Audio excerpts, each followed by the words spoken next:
placing the interest of Mindanao over and above of the entire needs of the entire country. Kung ano lang ang sabihin ng economic planners at ano lang ang sabihin ng mga Department of Highways and everything, at unahin muna natin ito because I am not as bright as anybody else. I might be a lawyer, good in memorizing. Hanggang dyan lang, memorize. Pero to be an enterprising thing about governance, malayo. I cannot claim. Kadili kay di ka pod mo undang tindog naman ko. I think somebody asked, but you were not able to answer it earlier. The question was, are you going to Manila for prayer rally? After another rally for Hanggang? Of course not. What for? So, the Cebu rally was the last? It's just a pretext just to go home, to say alam mo, Cebuano always yearns to see his birthday. Any slightest excuse to be there. Pero sabihin mo just to be at the moment because it is demanded. Kaya, So there's no schedule for now? no schedule. If you are asking the question in terms of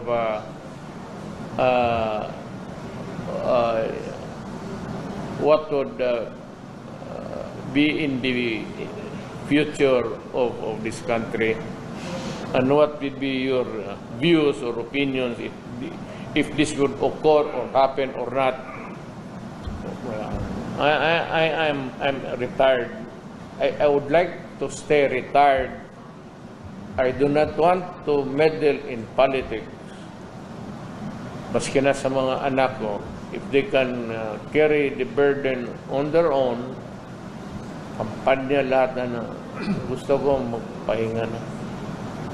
But, Color, maya ko lang sabihin sa iyo, 40 anyos na gud ako.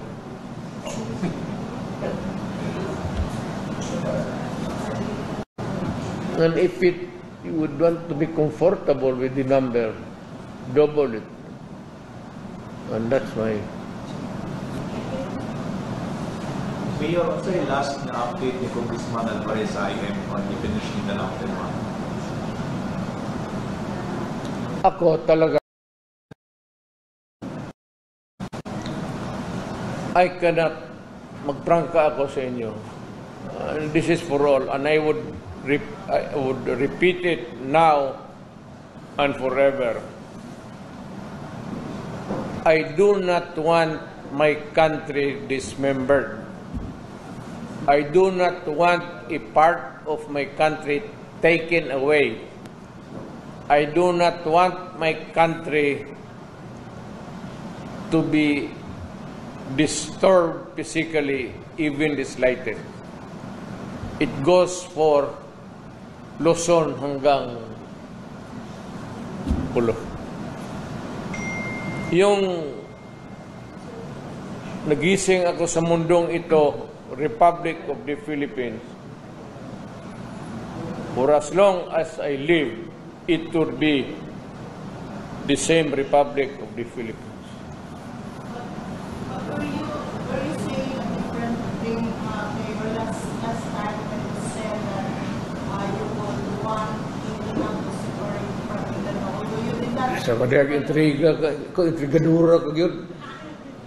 Separate. Usap mo siya magtiayon kaya mag-separate. Hilno, diha. Panghadlok mo lang na. Paano? Para, yun nga kabito. Pas ni mo, magsiya kagyaw-yaw. Pag yun kasi yung bana, ikaw mo kagyaw-yaw, biyaan ta ka. Wala na. Lots of sectors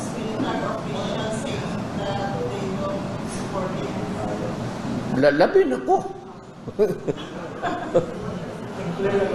Ayaw nila, mas lalo ako. Mas matanda ako nila, buuang sila. Even if you treat it as anti-share or anti-government, but people said it's time for Mindanao. People should start it all. You can craft it the way you want, legislation, or we go into a deeper local autonomy. You can never do what you want. Let it remain a republic of the Philippines. So no more talks about Mindanao, getting out of the Republic. Yan lang ang problema. It's the distribution of the national wealth. And you know very well, lahat tayo, if you studied your history, lahat tayo, alam natin that Mindanao was really a poor relative of the national government. Ngayon lang ito, nakabawi tayo. Nung presidente ako, hindi ko nga sinabi na bigyan mo lamang ang Mindanao.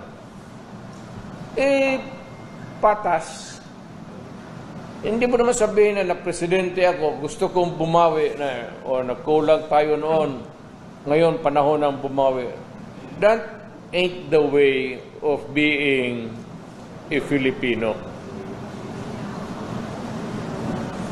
Kung ano yung, what's good for the Hulahano, must be good for the Ifugao, must be good for the Tagalog, and must be good for the Visaya.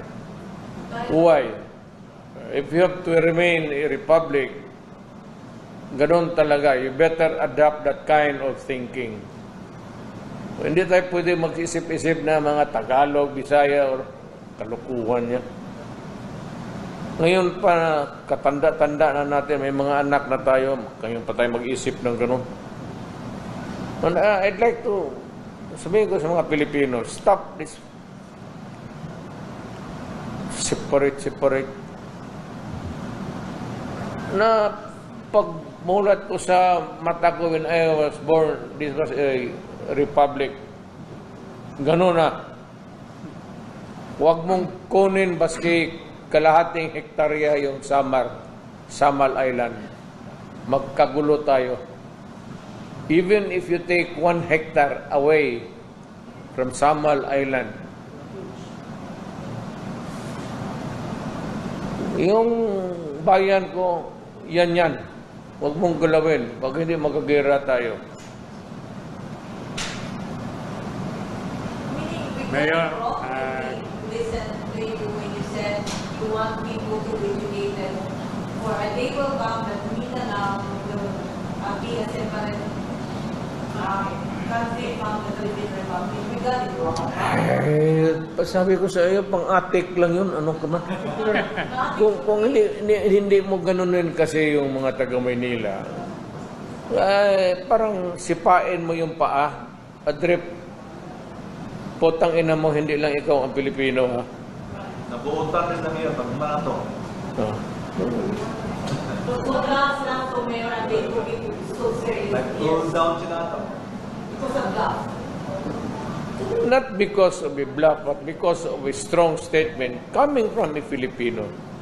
Adre, hindi lang kayo ang Filipino. Lahat ang mga minuno natin nagpakamatay sa bayan natin. Do not.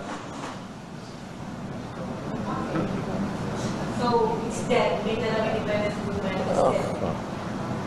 Okay. Silly.